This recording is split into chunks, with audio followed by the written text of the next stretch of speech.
अभी हम पढ़ेंगे रियांश बुक दुर्गा सेठ का विविध पढ़ेंगे क्वेश्चन। चलिए चलते हैं। विविध में पहला है क्वेश्चन नंबर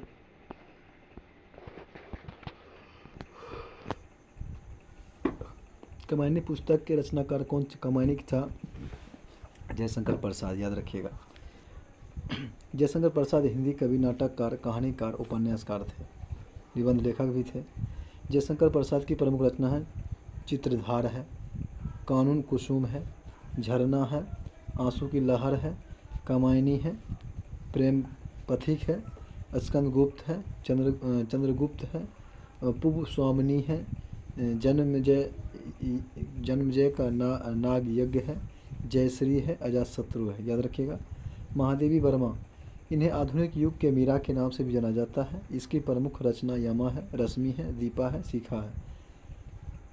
कौन कौन है? यमा है, रश्मि है, दीपा है, शिखा है। रामधारी सिंह दिनकर, इनका जन्म सिमरिया घाट बेगूसराय जिला बिहार में हुआ था। इन्हें राष्ट्र कवि भी कहा जाता है। इनकी प्रमुख रचना है उर्वशी, कुरुक्षेत्र। हरिवंश नारायण बच्चन, मधुशाला इनकी रचना है। अब अंतर्राष्ट्रीय महिला दिवस 8 मार्च को मनाया जाता है। अंतर्राष्ट्रीय महिला दिवस 8 मार्च को मनाया जाता है। आगे लुइस ब्रेल दिवस 4 जनवरी को। राष्ट्रीय युवा दिवस 12 जनवरी को स्वामी विवेकानंद के जन्म दिवस पर। थल सेना दिवस 15 जनवरी को। मतदाता दिवस 25 जनवरी को। गणतंत्र दिवस 26 जनवरी को। शहीद दिवस 30 जनवरी को मनाया जाता है। इसी दिन गांधी जी के कुष्ठ रोग निवारण दिवस इसी दिन मनाया जाता है। गांधी जी की मृत्यु भी हुआ था। आगे है फरवरी माह के दिवस जो है कैंसर दिवस 4 फरवरी को। विश्व कैंसर वैलेंटाइन दिवस 14 फरवरी को। आगे है अंतर्राष्ट्रीय मातृभाषा दिवस 21 फरवरी को। राष्ट्रीय विज्ञान दिवस 28 फरवरी को मनाया जाता है। मार्च महीना का है 8 मार्च अंतर्राष्ट्रीय महिला दिवस। 15 मार्च को उपभोक्ता अधिकार दिवस। 21 मार्च को विश्व वानिकी दिवस। 22 मार्च को बिहार दिवस या विश्व जल दिवस। आगे है 23 मार्च को भगत सिंह सुखदेव राजगुरु शहीद दिवस। 23 मार्च को फिर विश्व मौसम विज्ञान दिवस मनाया जाता है। 24 मार्च को विश्व टीबी दिवस या क्षमा दिवस मनाया जाता है। अप्रैल के महत्वपूर्ण दिवस जैसे कि 7 अप्रैल को विश्व स्वास्थ्य दिवस, 14 अप्रैल को अम्बेडकर जयंती, 22 अप्रैल को पृथ्वी दिवस मनाया जाता है।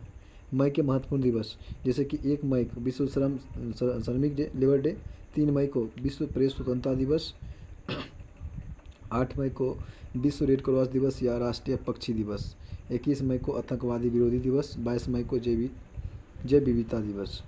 जून महीना का है जैसे कि 5 जून को विश्व पर्यावरण दिवस 1973 से मनाया जाता है।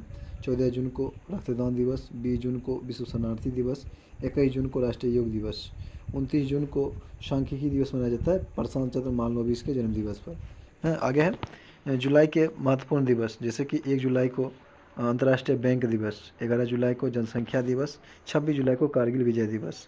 अगस्त महीना जैसे 12 अगस्त को विश्व युवा दिवस, 12 जनवरी को राष्ट्रीय युवा दिवस मनाया जाता है। 15 अगस्त को स्वतंत्रता दिवस मनाया जाता है। 29 अगस्त को राष्ट्रीय खेल दिवस मेजर ध्यानचंद के जन्म दिवस पर मनाया जाता है। सितंबर के प्रमुख महीना दिवस 5 सितंबर शिक्षक दिवस राधा कृष्ण के जन्म दिवस पर मनाया जाता है।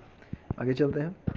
आगे कि विश्व शिक्षक दिवस 5 अक्टूबर को मनाया जाता है। राष्ट्रीय शिक्षक दिवस 5 सितंबर को मनाया जाता है। शिक्षक दिवस, लेकिन याद नहीं है कि विश्व शिक्षक दिवस 5 अक्टूबर को मनाया जाता है, जबकि विश्व विद्यार्थी दिवस 17 नवंबर को मनाया जाता है। अंतर्राष्ट्रीय साक्षरता दिवस 8 सितंबर को।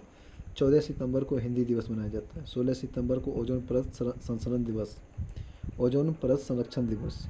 27 सितंबर को विश्व पर्यटन दिवस।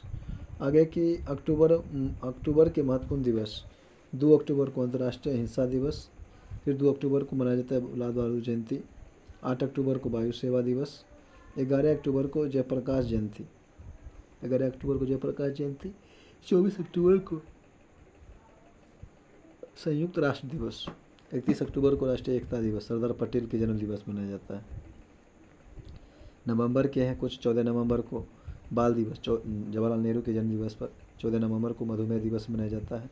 26 नवंबर को राष्ट्रीय विधि दिवस, कानून दिवस या संविधान दिवस मनाया जाता है। दिसंबर के महत्व 1 दिसंबर एड्स दिवस, 3 दिसंबर अंतर्राष्ट्रीय विकलांग दिवस, 4 दिसंबर नौसेना दिवस, 10 दिसंबर को अंतर्राष्ट्रीय मानवाधिकार दिवस मनाया जाता है। 24 दिसंबर को राष्ट्रीय उपभोक्ता दिवस के रूप में मनाया जाता है। 15 मार्च को विश्व उपभोक्ता अधिकार दिवस मनाया जाता है। पंडित रविशंकर का संबंध किस वाद्ययंत्र से था? तो आपका सितार से था।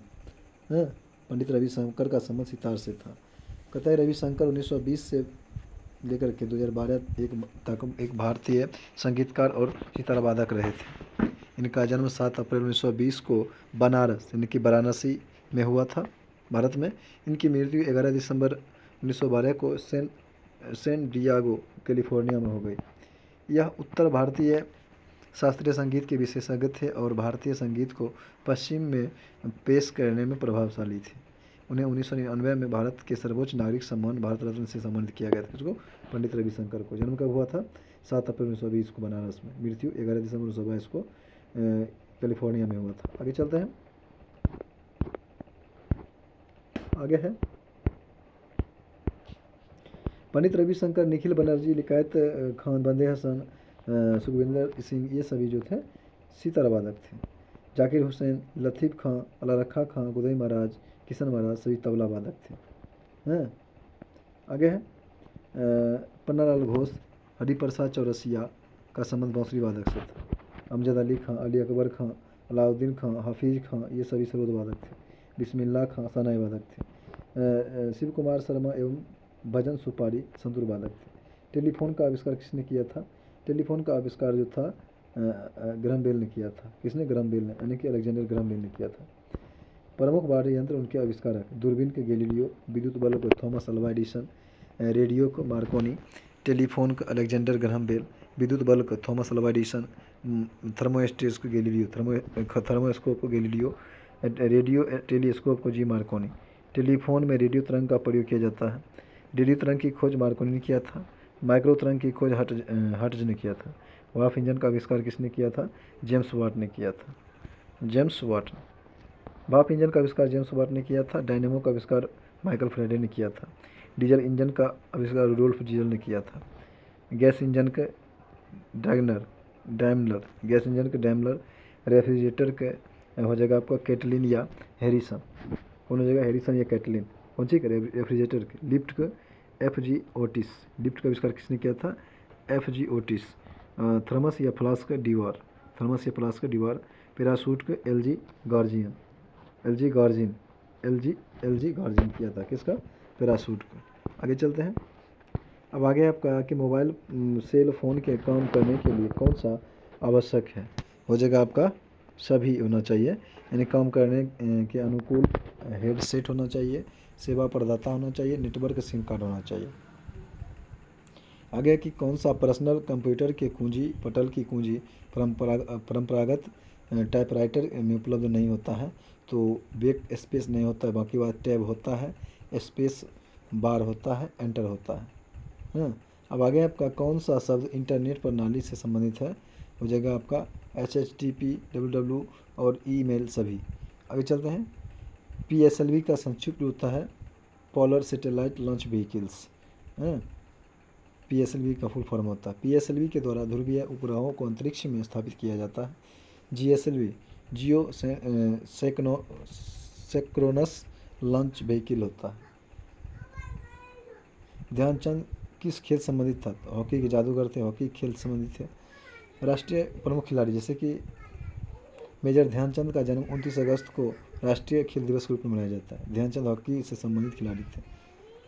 ध्यानचंद को हॉकी का जादूगर कहा जाता है। सचिन तेंदुलकर क्रिकेट के महान खिलाड़ी थे। आगे चलते हैं।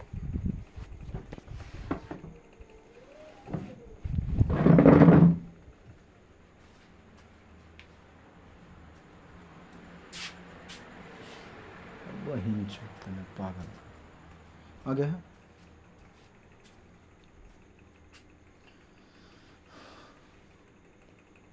आगे कि एक दिवसीय मैच में दोहरा शतक बनाने वाले पहले खिलाड़ी सचिन तेंदुलकर थे। अंतर्राष्ट्रीय मैच में 100 शतक लगाने वाला पहला एकमात्र खिलाड़ी बल्लेबाज सचिन तेंदुलकर है। विश्वनाथ आनंद शतरंज के महान खिलाड़ी थे।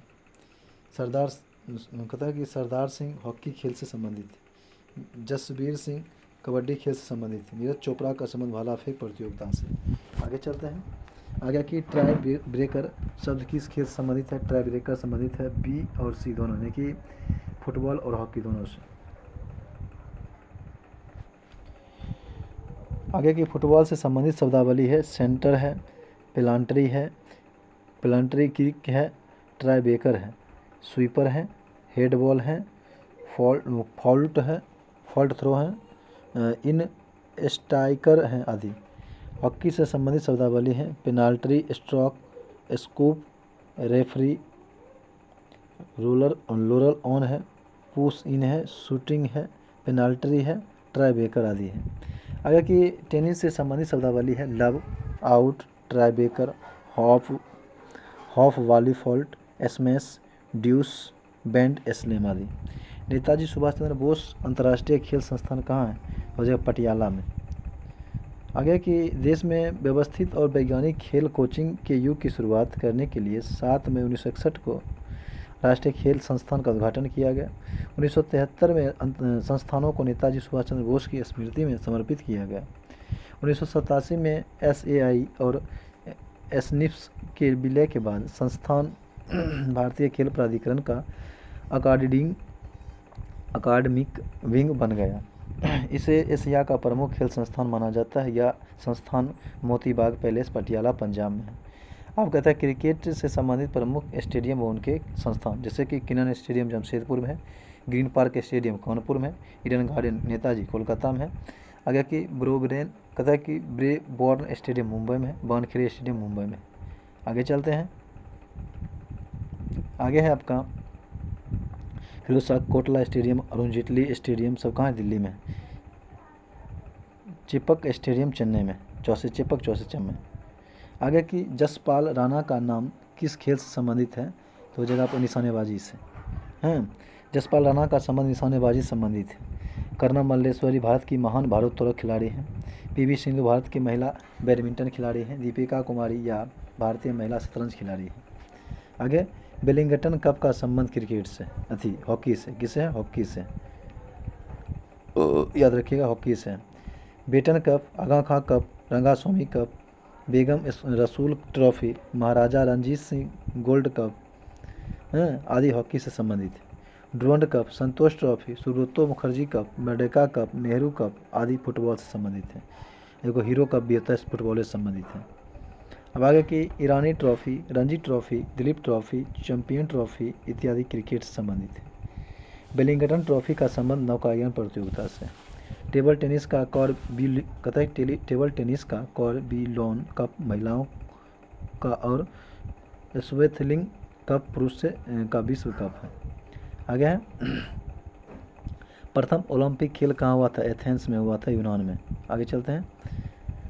पहला आधुनिक ओलंपिक खेल 1896 में एथेंस यानी कि यूनान के ग्रीस में आयोजित किया गया था। यह गेम प्रत्येक 4 साल बाद आयोजित किया जाता है। हिंट क्या है कि 2020 वाला ओलंपिक गेम पूरा पढ़ना है। आगे है यूथ ओलंपिक गेम 2015 से 18 वर्ष के बीच एथलेटिकों के लिए एक अंतर्राष्ट्रीय बहु खेल आयोजन है। पहला कार्यक्रम 2010 में सिंगापुर में आयोजित किया गया था। आगे चलते हैं।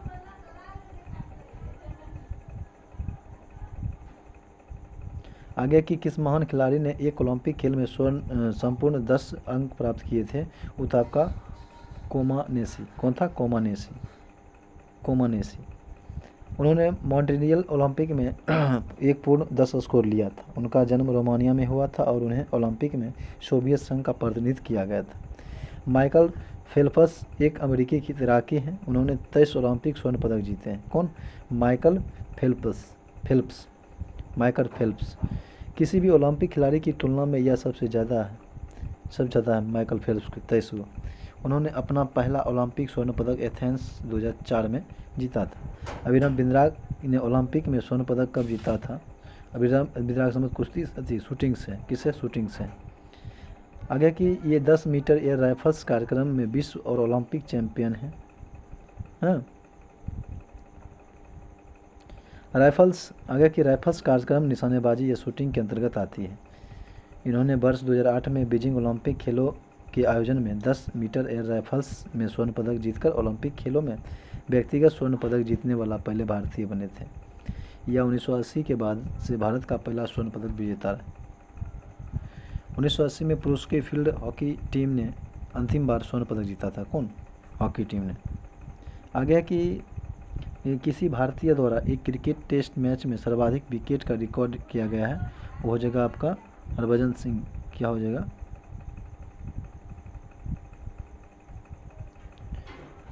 कहता है कि टेस्ट क्रिकेट में एक मैच में सबसे ज़्यादा विकेट लेने वाला रिकॉर्ड भारत के अनिल कुंबले ने किया था। किसने? कुंबले ने। आगे चलते हैं, अनिल कुंबले हो जाएगा इसका आंसर। उन्होंने 1999 में पाकिस्तान के खिलाफ दिल्ली टेस्ट मैच में एक पारी में 10 विकेट लिए थे। वह ऐसा करने वाला दुनिया का दूसरे गेंदबाज बने थे। टेस्ट क्रिकेट में एक पारी में 10 विकेट लेने वाला 3 गेंदबाज में से एक अनिल कुंबले थे। बाकी 2 गेंदबाज थे इंग्लैंड के जेम्स चार्ल्स लेकर और एजाज पटेल। अब आगे चलते हैं,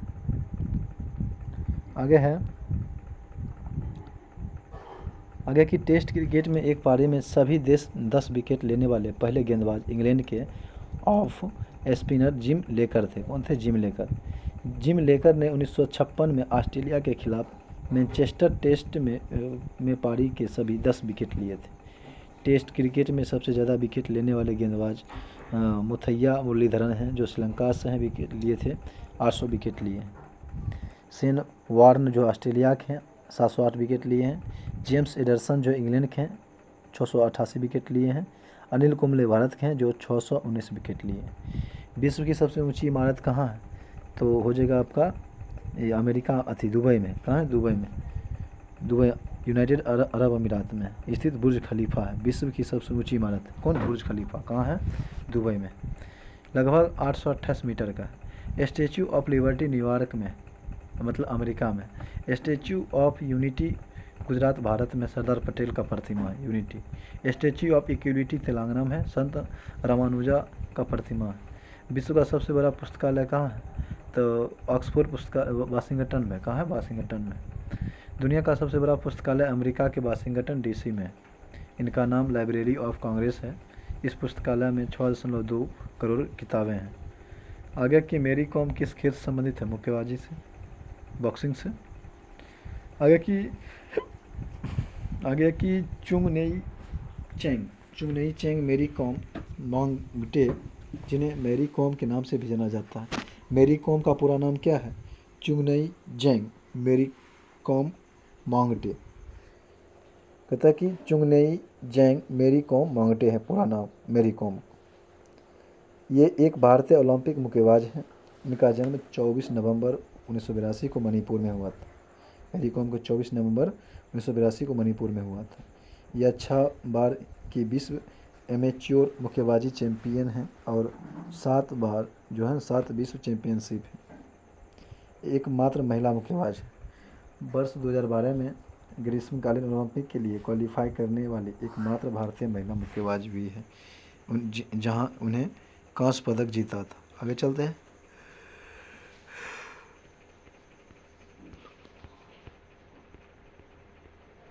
ग्रीन पार्क कानपुर किस खेल के लिए प्रसिद्ध है? क्रिकेट के लिए ना होगा, क्रिकेट के लिए है।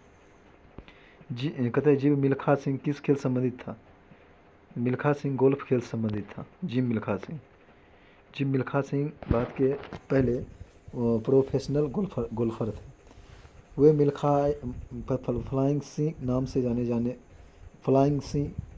जाने जाने वाले प्रसिद्ध भारतीय धावक मिल्खा सिंह के पुत्र हैं। जिम मिल्खा सिंह क्या है?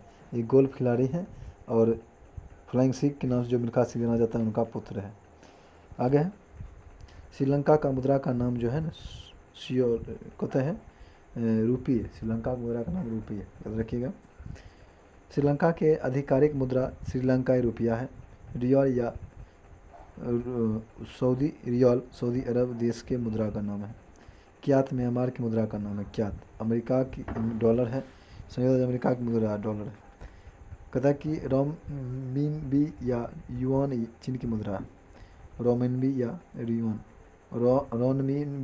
रोमिनबी या युआन। येन जापान की मुद्रा है। यूरोप की मुद्रा का नाम है।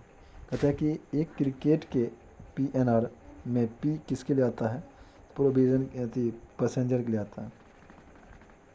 जब आप ट्रेन से सफ़र कर रहे होते हैं तो करने के लिए रिजर्वेशन कराते हैं या टिकट लेते हैं तो उस टिकट पर एक 10 अंक का PNR नंबर छपा होता है। PNR का फुल फॉर्म होता है पैसेंजर नेम रिकॉर्ड। कहता है कि प्राइड एंड प्रीजुडिस इनके द्वारा लिखा गया था। वो लिखा गया था आपका ऑस्टिन के द्वारा, है ना, ऑस्टिन के द्वारा। प्राइड एंड प्रिजुडिस उपन्यास जेन ऑस्टिन ने लिखा था। यह एक लोकप्रिय उपन्यास है। इनका पहला प्रकाशन 1813 में हुआ था। यह ग्रामीण इंग्लैंड पर आधारित एक रोमांटिक उपन्यास है। आगे चलते हैं। आगे है कि हैरी पॉटर किताब की श्रृंखला को प्रसिद्ध किताब लेखिका जॉन कैथलीन रोलिंग ने लिखा है। जेके रोलिंग नाम से जाने जाने वाली इस लेखिका ने अपनी पहला उपन्यास साल 1997 में जारी किया था। जॉर्ज बर्नार्ड शॉ की प्रमुख रचना है मैन एंड सुपरमैन 1902 में, कथा की पालमेलियन 1913 में, सेंट जॉन 1927 में। आगे की 1925 में इन्हें साहित्य में नोबेल पुरस्कार से सम्मानित किया गया था। कंपनी रिसर्च इन मोशन किसके निर्माण संबंधित है? हो जाएगा आपका ब्लैकबेरी से। कनाडा की कंपनी रिचर्ड इन मोशन ने ब्लैकबेरी किताब विकसित किया है। ब्लैकबेरी एक मोबाइल डिवाइस है। भारतीय वायुसेना का आदर्श वाक्य क्या है? भारतीय वायुसेना का आदर्श वाक्य है कि touching the sky with glairy. आगे की touching the sky with glairy भारतीय वायुसेना का आदर्श वाक्य है। नभा एस्पिरेंसम दीप्तम, इसका अर्थ होता है कि गौरव के साथ आकाश को छूना, यानी कि touching the sky with glairy. यह वाक्य महाभारत के युद्ध के दौरान कुरुक्षेत्र के मैदान में भगवान कृष्ण द्वारा अर्जुन को दिए गए प्रवचन गीता के 11वें अध्याय से लिया गया। कौन? Touching the sky with glairy. भारतीय वायुसेना की स्थापना 8 अक्टूबर 1932 को किया गया था। इसका मुख्यालय नई दिल्ली में है। आगे कि इंडियन आर्मी का आदर्श वाक्य है। कहते हैं इंडियन आर्मी का आदर्श वाक्य है कि सर्विस बिफोर सेल्फ, इसका अर्थ है खुद से पहले सेवा। नौसेना का आदर्श वाक्य है कि सन्नो वरुणा, इसका मतलब है कि जल के देवता वरुण हमारे लिए मंगलकारी रहे। आगे की ब्रिक BRIC राष्ट्र नहीं है। ब्रिक में जो है ब्रिटेन नहीं है, बाकी बात ब्राज़ील है, रूस है और चीन है। ब्राज़ील, रूस, चीन, ब्राज़ील, इंडिया, ब्राज़ील, रूस, चीन और इंडिया हो जाएगा। आगे है ब्रिक 4 विकासशील देशों में के समूह का एक रूप है जिन्हें उभरती आर्थिक शक्तियों के रूप में पहचाना जाता है। ब्राज़ील, रूस, चाइना और भारत। हाँ, आगे की ब्रिक्स को आमतौर पर ब्रिक या ब्रिक देश या ब्रिक अर्थव्यवस्था या वैकल्पिक रूप से बिग 4 के रूप में भी प्रस्तुत किया जाता है। आगे है ब्रिक शब्द 2001 में गोल्डमैन सैक्स के अर्थशास्त्र जिम ओ'नील द्वारा गढ़ा गया था। गोल्डमैन सैक्स ने दावा किया है कि 2050 तक वैश्विक अर्थव्यवस्था पर 4 ब्रिक्स अर्थव्यवस्था को प्रभुत्व हो जाएगा। ब्रिक अब ब्रिक्स संगठन का रूप ले लिया। एस का अर्थ होता है साउथ अफ्रीका। भारत का राष्ट्रीय चिन्ह क्या है? भारत का राष्ट्रीय चिन्ह जो है ना आपका 4 शेर हो जाएगा। भारत का राष्ट्रीय चिन्ह अशोक स्तंभ से लिया गया 4 सिंह। यह चित्र सारनाथ में मौर्य सम्राट अशोक द्वारा बनाए गए अशोक स्तंभ से लिया गया। इसे 26 जनवरी 1950 को भारत के राष्ट्रीय चिन्ह के रूप में अपनाया गया था। इस स्तंभ के शिखर पर 4 शेर खड़े हैं जो आत्मविश्वास, अधिकार, साहस और शक्ति का प्रतिनिधित्व करते हैं। आगे है इसमें देवनागरी लिपि में सत्यमेव जयते लिखा है, जिसका अर्थ होता है सत्य की सदैव जीत होती है। सत्यमेव जयते को मुंडकोपनिषद से लिया गया। नमक का रासायनिक उत्पादक राज्य हो जाएगा आपका गुजरात हो जाएगा। गुजरात भारत का सबसे बड़ा नमक उत्पादक राज्य है। गुजरात के बाद सबसे ज़्यादा नमक उत्पादन तमिलनाडु करता है, फिर राजस्थान। देश में 96% नमक सिर्फ 3 राज्य गुजरात, तमिलनाडु और राजस्थान से उत्पादित किया जाता है। कहता है कि भारत इसका सबसे बड़ा उत्पादक एवं निर्यातक देश है। हो जाएगा आपका मायका और अभ्रक। आगे है अभ्रक विद्युत का कुचालक होता है और उष्मा का सुचालक होता है। आगे की उत्पादन के लिए प्रसिद्ध स्थल राजस्थान के क्षेत्रीय चिली का चूकी कामता खून है। अफ्रीका का कंडंगा पठार है। आगे चलते हैं।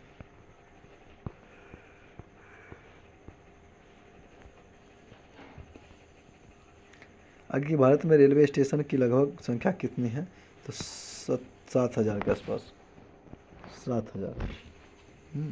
और 85,000 के बीच अनुमानित है। हालांकि सटीक आंकड़ा देना मुश्किल है क्योंकि नए स्टेशन बनाते रहते हैं। अब आगे हैं, फिनलैंड की संसद का नाम क्या है? फिनलैंड की संसद का नाम एडुस्कुटा है।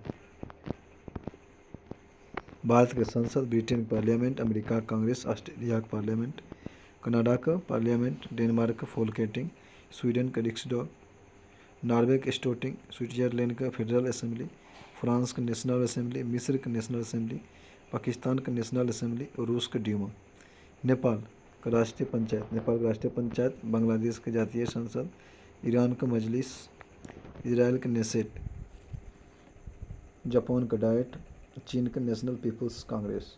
आगे है, यूके का राष्ट्रीय पुष्प क्या है? मेपल लीफ, गुलाब है। क्या है? गुलाब। किंगडम कहते हैं यूनाइटेड किंगडम का राष्ट्रीय फूल गुलाब है। श्रीलंका का राष्ट्रीय प्रतीक क्या है? सोने का शेर है। आगे है,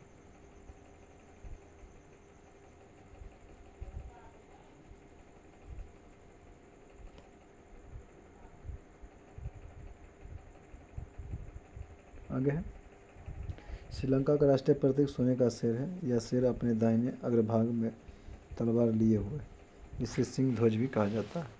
आगे है, लघुगणक इसके द्वारा विकसित किया गया था? नेपियर के द्वारा। आगे है, लघुगणक का आविष्कार स्कॉटलैंड के गणितज्ञ जॉन नेपियर ने किया था। नेपियर ने 1614 में लघुगणक की खोज प्रकाशित किया था। लघुगणक एक गणितीय युक्ति है जिसके प्रयोग से गणनाओं लघु या छोटा किया जा सकता है। फेसबुक के संस्थापक कौन थे? जुकेनबर्ग, मार्क जुकेनबर्ग थे फेसबुक। इसका स्वामित्व अमेरिकी औद्योगिक दिग्गज मेटा प्लेटफॉर्म्स के पास है। आगे कि 2004 में मार्क जुकेनबर्ग द्वारा बनाया गया। इसकी मदद से इसके सदस्य अपने देशों, दोस्तों, परिवार और परिचित के साथ संपर्क रख सकता है। यह मेटा प्लेटफॉर्म्स नामक निजी कंपनी द्वारा संचालित है। मेटा प्लेटफॉर्म्स जिसे पहले फेसबुक इंक के रूप में भी जाना जाता था। मेटा फेसबुक, इंस्टाग्राम और व्हाट्सएप ऐप का मूल संविधान। आगे, कौन सा एक खुला एलटीडी नहीं है? वह है आपका लोआरेटिव। आगे, एनआईसी क्या है? यह पीसीएस को जोड़ता है, एनआईसी कार्ड। आगे है, संगणक की गति किसमें व्यक्त की जाती है? तो किया जाता है आपका गीगाहर्ट्ज में संगणक। आगे है,